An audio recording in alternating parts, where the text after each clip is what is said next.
Hello, everyone, and welcome to Proof Talks, where we unpack real world expertise through the stories, decisions, and lessons that shape professional judgment. I'm your host, Ashley Smith. Today's conversation starts with a problem almost every leader has seen. Everyone in the room appears to be aligned, but something important is not being said.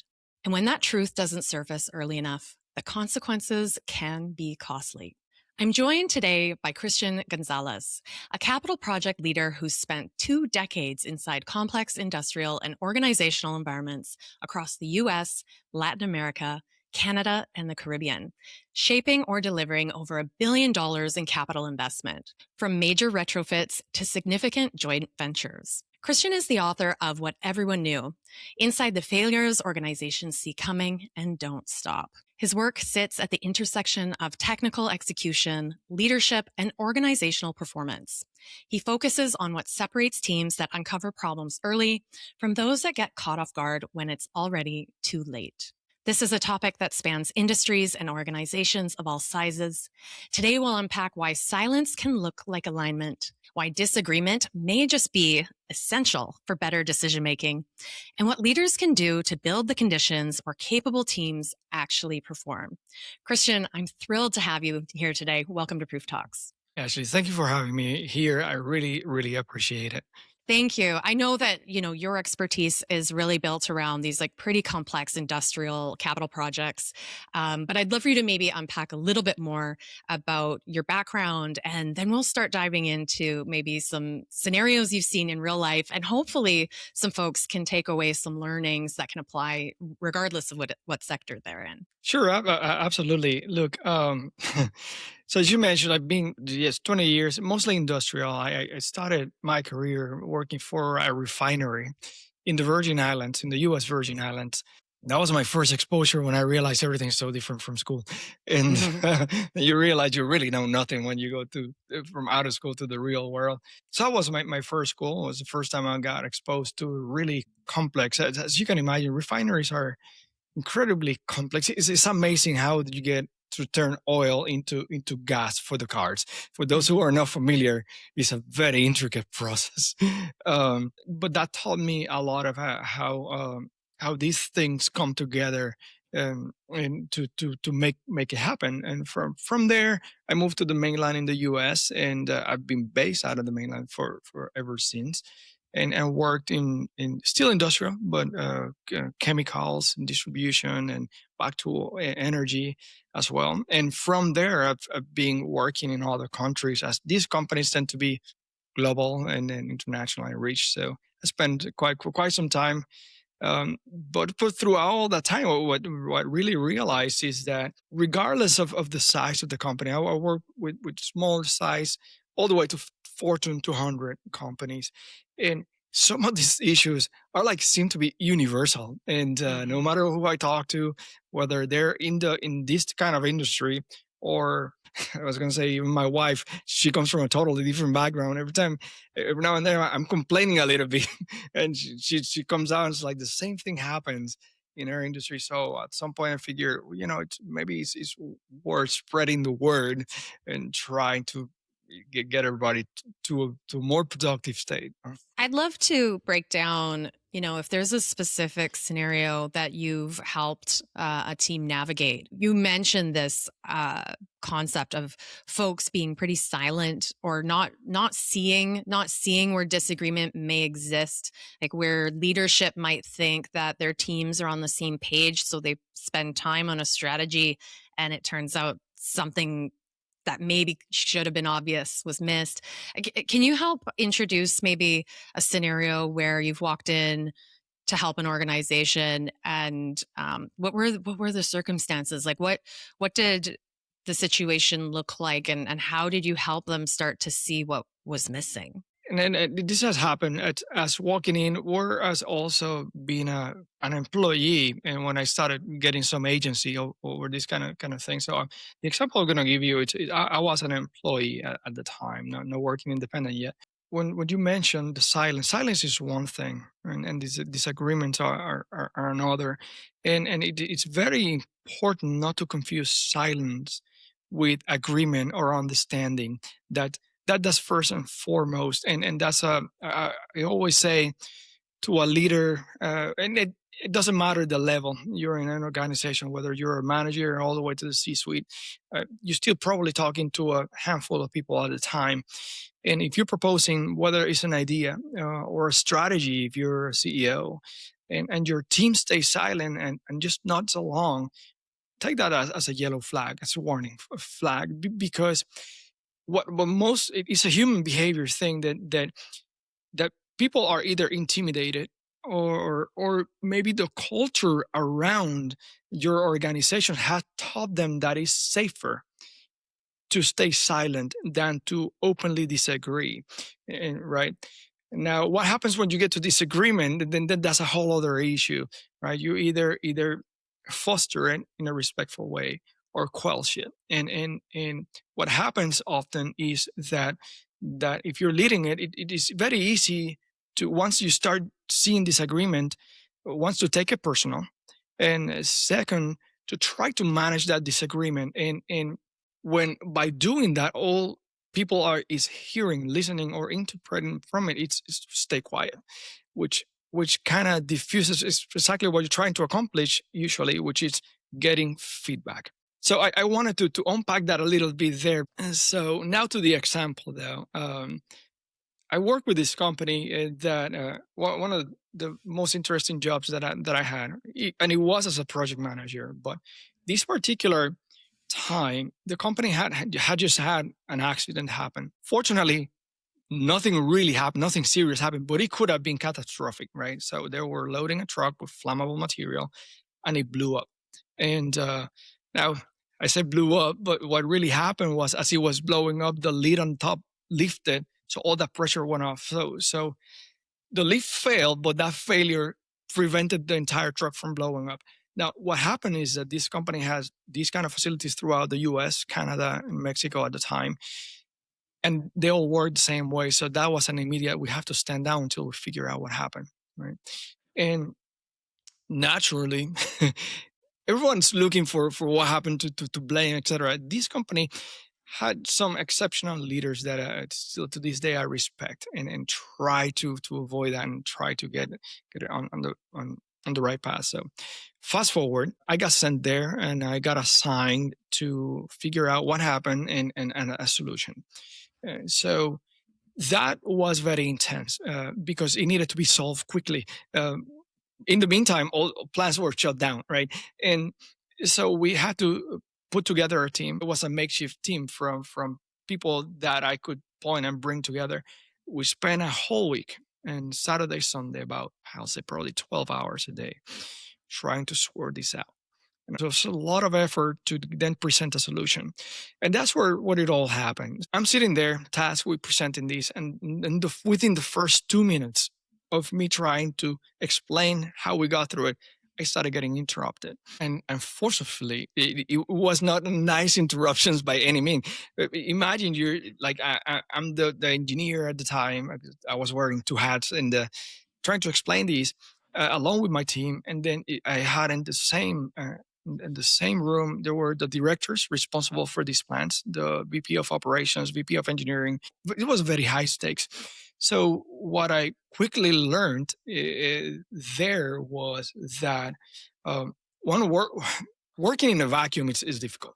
Like you may think you have a great solution there until it faces reality, the people that have to live with the solution that you're trying to come up with. As these objections started coming in, something interesting happened, and it was because the leaders that were there among them, the one that was my boss at the time, he was very skilled, and I learned a lot from him that day in trying to let it keep going and to like signaling me to shut up, like let them talk, and keeping the guardrails on. And by that I mean when you're in passionate disagreement, and which is what I'm advocating here for, you also have to be careful and to make sure that disagreement always remains about solving the problem, not attacking anyone or the person proposing any idea.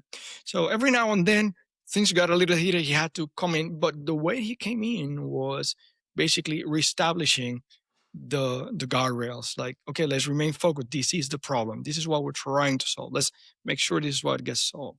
And that lasted 4 hours.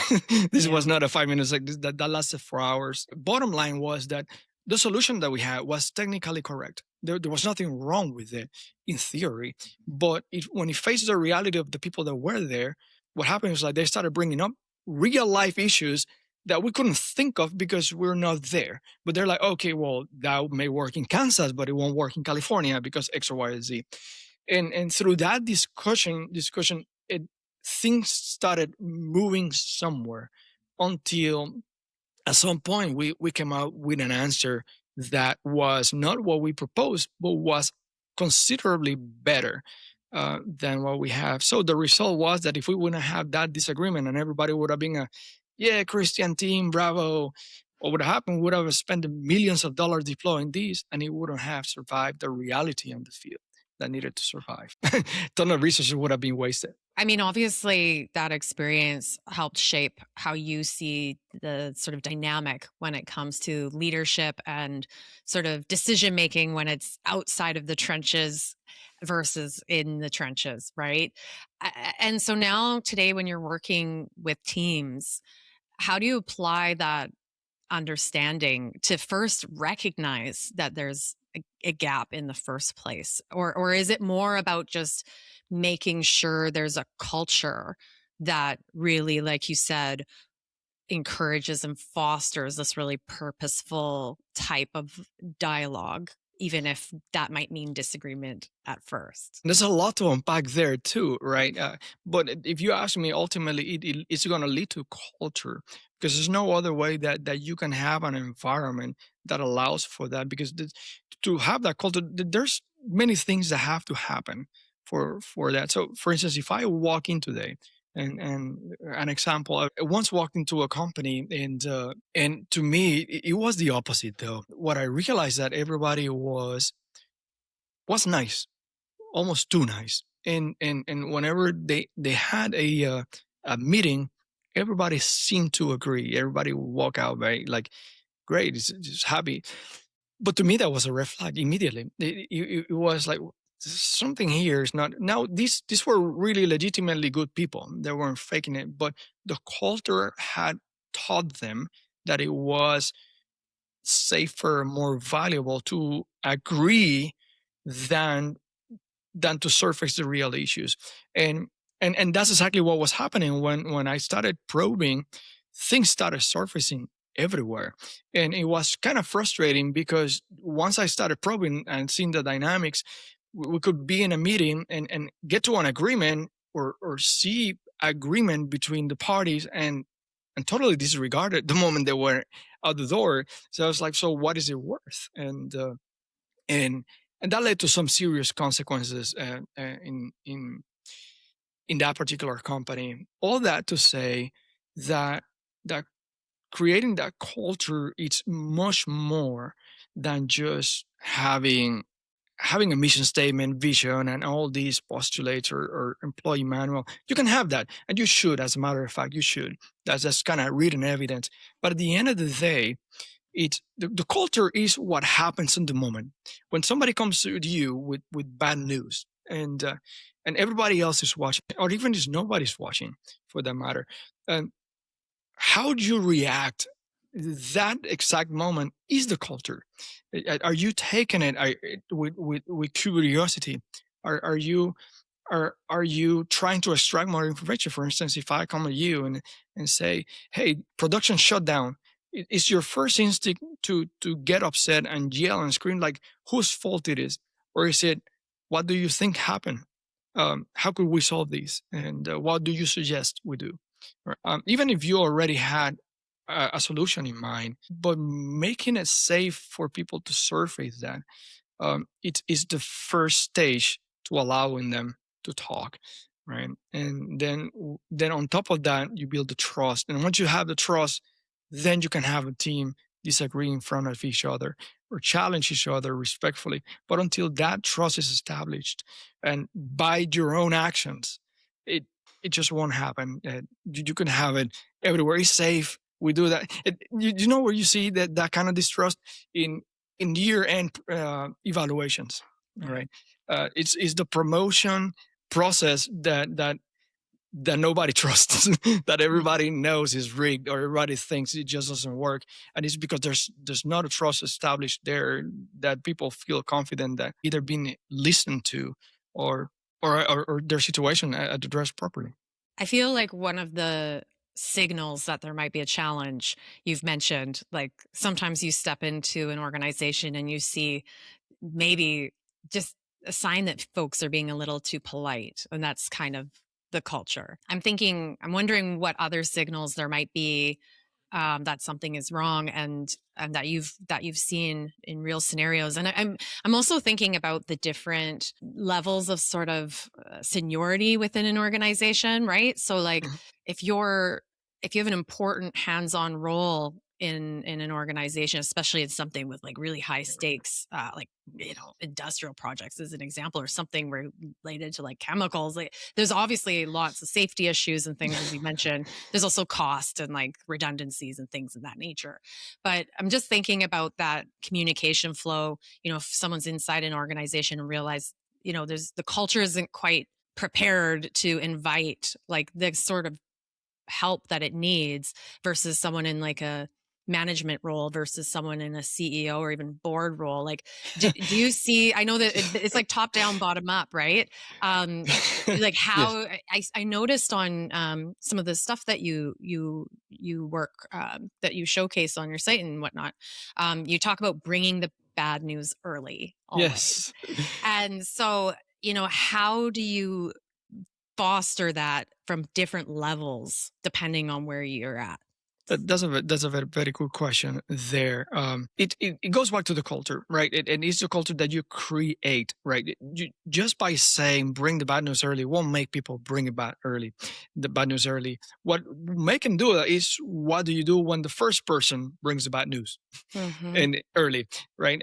And then what you do is what will change the course of everything. In my experience, and with a boss again, I wrote about him because that had a major impact on how I operate today and how I advise today. He said that was he told you up front, like bring the bad news, me and the team bring the bad news early. And I go through an example there, and that I'll share here now. It is that I recall one of my co-workers at the time, great guy, still talk to him today. He made a mistake, a serious mistake, and this is not to talk bad about him, and this was the whole point, right? That no one would judge him for that, and there was that trust, because that could have happened to any of us, right? Whether that exact mistake or any other mistake at that level or that scale, and he brought it up as soon as we realized, and he didn't hide from it. He came to us, look, yeah, so I'm getting called from the plant managers. This is what happening, and we got to fix it. And what happened immediately was that he called me. Oh, meaning the boss called me. At the time, I was more of a technical expert on those some of those issues. Called me, looked at the situation, and then we called part of the team and figure out how to solve it and put it together. So, um, on his end, he learned his lesson, obviously, right? And he knew better after that. And we all learned from the experience.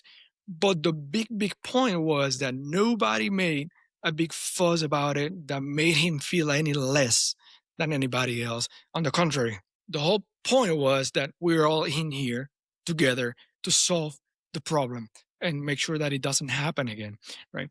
And when everyone sees that happening in real time, in real life, what does that teaches you, right?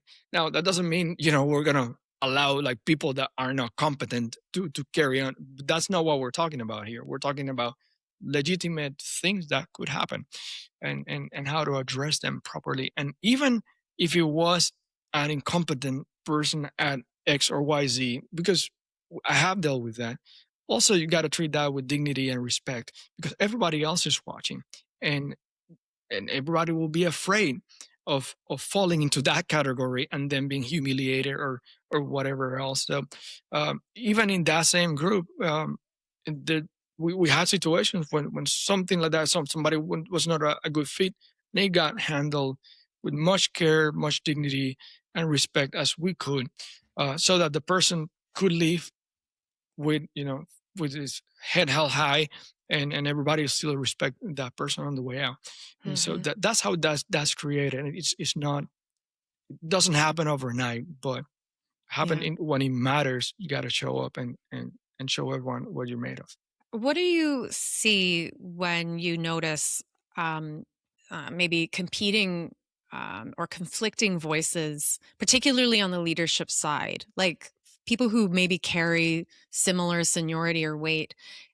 Maybe when one leader really wants to, like, recognizes there's been a problem, they really want to lean in and shift the culture to start inviting the problems when appropriate, and maybe another senior person is just not buying in to this way of looking at things. Have you seen circumstances where different styles or different principles might challenge one another, and how organizations have resolved that, or is it just a recipe for disaster? Well, it depends. It depends how off it is. That happens all the times, and sometimes happens for political reasons. People have their own interests, and sometimes it's legitimate, and then sometimes it's just toxic. So what I'm getting at is that the company or the organization usually will have its own set of values, right? Sometimes the conflict falls within that set of values, and that's a legitimate thing to resolve. But if one of those parties is acting in bad faith, or outside of those values or accepted values, then yes, I will say that's a reason to, well, get the bad apples out. And I'm one not to shy about that. You got an organization to protect, and it's incredibly how quickly a bad potato rots the rest of the sack. It Hmm. it is. And so the faster you can get rid of that, uh, the better. As crude as it might sound, but is the best way out for all parties. Um, Now, let's assume for a moment that is not, that is really a legitimate disagreement. That is a tough way to solve it. The way I approach it is usually systematically, as what are we really trying to accomplish, right? Is there a clear guideline, as to what are we trying to accomplish? Like, for instance, in a project, it happens a lot. Like, I can't tell you how many times engineering wants something and operation wants something, and they're both right. But if you don't have something that states what's the goal in very clear terms, yes, you could be bickering back and forth, and then ultimately whoever wins is the one that's best at persuading. And often, as crude as it may be, it's whoever's holding the key to the resources, to the money. It's like, okay, well, we won't fund it, and there it goes. Now, is that the healthiest thing to do? No. I'll say the best thing to do is to negotiate it between both parties, and find common ground that still serves the organizational goals. And I'll give you an example for that. Was one of the projects I was doing. I was the engineering manager for the project. This is about $800 million project, fairly large. So we were putting our engineering packet in, and we had clear goals as to what's driving the project. Sometimes it's the cost, sometimes it's the schedule, sometimes you just want it fast at any cost. In this case, we have very strict cost restrictions to make it work. And operations, as usually, they want the best possible thing because they're the ones that are gonna live with it. And the fact that we had very clear goals, what that is, that it allowed to funnel all the concern through that. And in that particular case, they wanted some redundancies, etc., that require an additional cost. So what we ended up doing was that while we couldn't install everything that they wanted, we could set up the design in such a way that wouldn't impede them from doing it once they own the asset, right? So we designed it so we could be delivered, and then they could have a minor project for a minor cost once they were cash flowing to install it fairly quick, right? So it was a fair outcome. So they were happy, pleased with it, and it worked for us and for our goals. So that's what else I always start, like, need clarity first and foremost, clarity before you embark in a complex effort, whether that's a main capital project like I'm used to, or say a merger of two large organizations, or have clarity, have clear, crystal clear objectives. And because that would generally make this type of decision making considerably simpler and easier. Mhm. In order to have that clarity, are there any sort of go-to types of questions that people should be asking themselves and each other? Like, are there obvious things, obvious questions that should be asked that are often kind of overlooked or missed? Look, this is going to sound overly simple, but it's so overly powerful, in my opinion. I just keep going back to, what are we trying to accomplish? And I think that's even the first chapter in my book. It's so not trying to put a plug, but it's so important. And then that's a question that I keep asking. And sometimes you ask that repeatedly until it finally clicks, right? So what are we trying to accomplish? So you could say, okay, well, we're trying to build a plan. No, no, no. But what are we trying to accomplish here? So is the goal for you to walk out with this? Are we trying to accomplish, what is it? The main thing that we're trying to solve. And look, I see it as there's a technique for root cause analysis. I don't know if you're familiar with that. Um, for analyzing when something goes wrong. Uh, I think it was the Japanese that came in with this. It's very famous now very widely used. It's called the five whys, right? See, like something Hmm. happens, like why that happened, but why that happened? Why did you ask that five times? And usually by the fifth time, you reach to the real cause. So I see it a similar way. So what are we trying to accomplish? What are we trying to accomplish? Okay. And so by the fifth time, you're usually getting to the real heart of the problem of what you're trying to accomplish. I know it sounds overly simple, but it works like a charm, right? Well, it sounds like that's often the issue is that things are often overcomplicated. They're made more complicated than they need to be, and sometimes, really peeling back and looking at these fundamental things and make sure that helps you get on actually the same page and move Exactly. forward. So, yeah, no, I do appreciate that. If there's someone listening to this right now or watching, and as particularly, let's say, a senior leader type of person, and they're thinking about this in the context of their organization or company.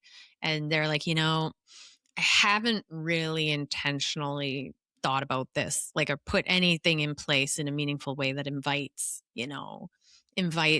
people to bring the problems early. Or they might notice, okay, maybe there are some flags, maybe there's some signals that we're getting nodding heads when their inside voices are saying, yeah, but, right?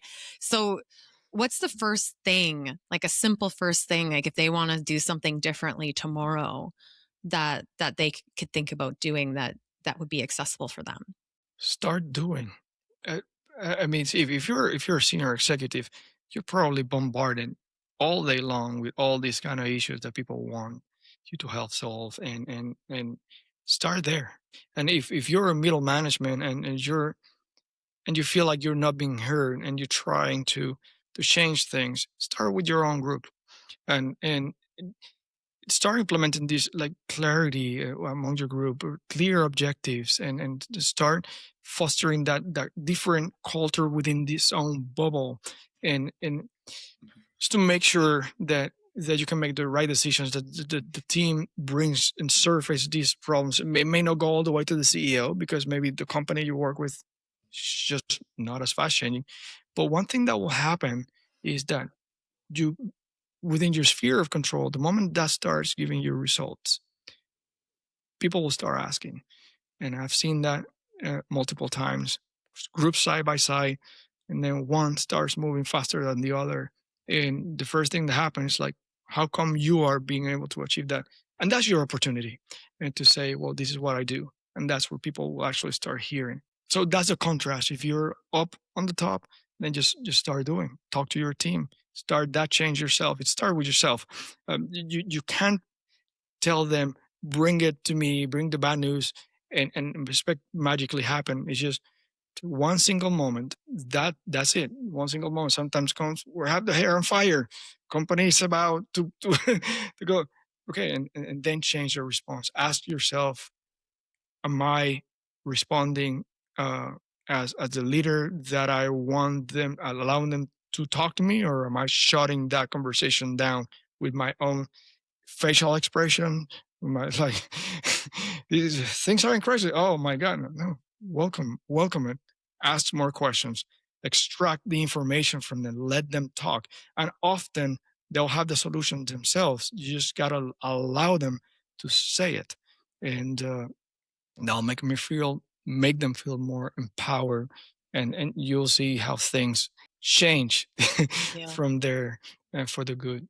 It's interesting. I mean, I think that not enough people um, recognize really this sort of deeply human, sort of psychological piece that comes with the business side and the technical side and the operational side. Like the culture part needs to be in place so the technical stuff can be executed, and with the lowest amount of risk and the most amount of reward. So I Please. really it's an important lesson. I'm sure lots of senior leaders have felt this, but sometimes it just needs to be articulated, and that articulation can help people like take the right best next step. Does that resonate? I agree. Look, just really quick there, like most of the big mistakes are seldom technical. Yes, Hmm. there have been technical disasters, but organizationally speaking, they're generally human behavior things, and the way to start changing that is with yourself. And I look, and I'm not a stranger. I got to a point in my career that I remember a boss told me, Christian, you got here. And that's what I was very technical. Told me, you got here. Yeah, you're smart. You got these. But from now on, it's how you communicate what's going to carry you to the next level. He told me straight that way. It's not your smarts anymore. It's not how you can solve this problem. It's how you communicate that's going to take you to the next level. You got to master that, or you'll stay there forever. And so, if anything, I'll say, uh, look in the mirror, watch how you react, and the way to put that in a sentence, the way I learned it, and the way I'll share with your audience is learn to respond instead of reacting. Hmm. There's a big difference between reacting to something and responding. So try to put yourself in the respond mode. Somebody comes to you with a crisis, respond to it. Don't react. Hmm. Respond, and you will see a major difference immediately. Hmm. I have to say, this is kind of coming to me as we're having this conversation, is one of the things a lot of business leaders and entrepreneurs kind of talking about is learning to love to lose. Even athletes, like elite athletes, learn to love to lose, because then you'll win. And this to me seems like learn to love the discomfort and the disagreement, because it'll help you find more alignment and agreement. That's exactly right. It's the it's not about you, even if it is. That's how I put it. It's not you want to grow. You want to produce the best. You gotta create the opportunity for others to do that. Well, Christian, I really appreciated our conversation. I think you brought some really meaningful, important lessons to the table. And I really also appreciate how your experience, even in your maybe slightly earlier part of your career, that story really laid the foundation for the work that you're doing today, that lived experience and your understanding of like how things can be done poorly and how things can be done intentionally really well. So I think that was a wonderful example that you shared. I am going to put your link to your website, and links to Christian's book, What Everyone Knew, in the show notes, your LinkedIn profile, if that's appropriate. Sure. Is there anywhere else you'd like to, like, where do you like people to learn about you or find out more or connect? Yeah, I'll say, look, that either my LinkedIn profile or my website, whateverioneknew.com. If I may, one thing I'll say for your audience in particular, if you go to the contact form and put your information there and write the title of this podcast and put free audiobook, I'll give you a free audiobook to the first 10 people that respond and uh, and answer any question that you may have along the way. Oh, that's very generous. Thank you for sharing that. Christian, this has been great. It was great to get to know you a little bit better. You're doing important work. Folks, I hope you got something out of it today. Please tune back in to Proof Talks, where we unpack real world expertise. You can find us on YouTube or wherever you get your podcasts. If you have any insights or thoughts around this episode, please send a message, and I'd love to hear your feedback. All right, everybody, have a great day, and until next time.